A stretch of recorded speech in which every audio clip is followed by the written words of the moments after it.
کہ جن لوگوں کا آپ نے ذکر کیا کہ ناقدین کون ہیں، کیا کوئی ایسے ناقدین ہیں جو پاکستان سے باہر بیٹھے ہیں یا کچھ پاکستان کے اندر ہیں؟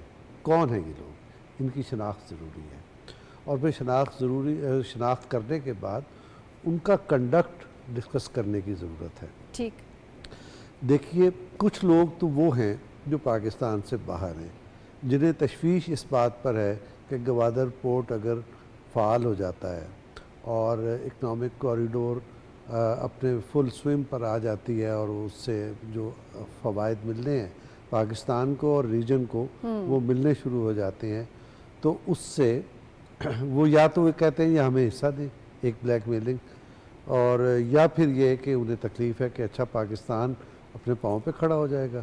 اگر پاکستان اپنے پاؤں پہ کھڑا ہو جاتا ہے تو پھر پاکستان کی طرف دیکھ کے بدزبانی کیسے کر سکیں گے؟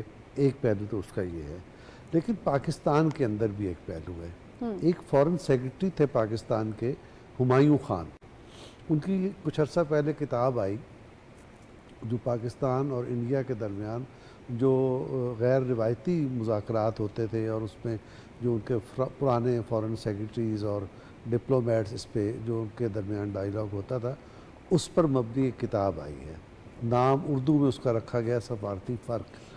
اس میں انہوں نے یہ لکھا، اب آپ یہ دیکھیں میں کیا بات کرنے جا رہا ہوں۔ باچا خان اور عبدالولی خان ضیاء الحق کے زمانے میں انڈیا گئے، وہاں ان کا علاج بھی ہوا، اور سرکاری سطح پر وہاں راجیو گاندھی وزیر اعظم تھے اس وقت اور سرکاری مہمان تھے، اور جب باچا خان وہاں پہنچے تو راجیو گاندھی نے ان کو ریسیو کیا۔